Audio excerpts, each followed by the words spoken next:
আসসালামু আলাইকুম প্রিয় দর্শক, আপনারা কেমন আছেন? সবাই আশা করছি অনেক ভালো আছেন।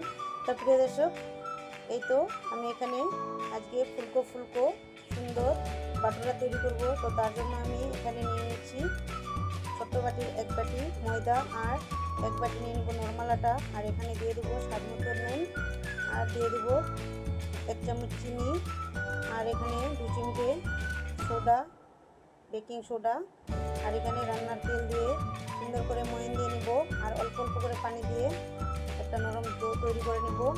তো প্রিয় দর্শক, আমার চ্যানেলে নতুন প্রিয় দর্শক হয়ে থাকলে অবশ্যই সুন্দর একটি লাইক, একটি কমেন্ট করে আমার পাশে থেকে যাবেন।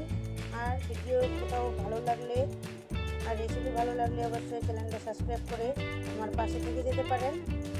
তো প্রিয় দর্শক, এই তো আমি 10 মিনিট সুন্দর করে ঢাকনা দিয়ে ঢেকে রেখে দিয়েছিলাম, আর এখন বাটুরাগুলো সুন্দর করে বেলে নেব। তো প্রিয় দর্শক, ছোট্ট ভিডিওটি যে যেখান থেকে দেখছেন, দেশ এবং দেশের বাইরে থেকে, আপনাদের জানাই অসংখ্য ধন্যবাদ। আর আমার ছোট্ট কিচেন ছোট্ট ফ্যামিলিতে আপনাদের সবাইকে স্বাগত। তো প্রিয় দর্শক, এই তো আমি একটু বড় সাইজের আর একটু মোটা রেখেছি বাটুরার সাইজগুলো। তো এরকমই কিন্তু বাটুরার সাইজ থাকে। তো প্রিয় দর্শক, আপনারা কোথা থেকে দেখছেন আমার ছোট্ট ভিডিওটি অবশ্যই কমেন্ট করে জানাবেন। আর এখন তো গরম সময়, রোজ রোজ ভাত রুটি পরাটা খেতে মন চায় না।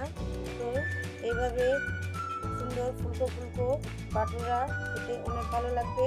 আপনারা দেখতেই পাচ্ছেন আমি কতগুলো বাটুরা বানিয়ে নিয়েছি। আমি ছোলে কিন্তু আগে থেকেই বানিয়ে রেখেছি। তো আপনাদের সঙ্গে আমি বাটুরার রেসিপি শেয়ার করলাম।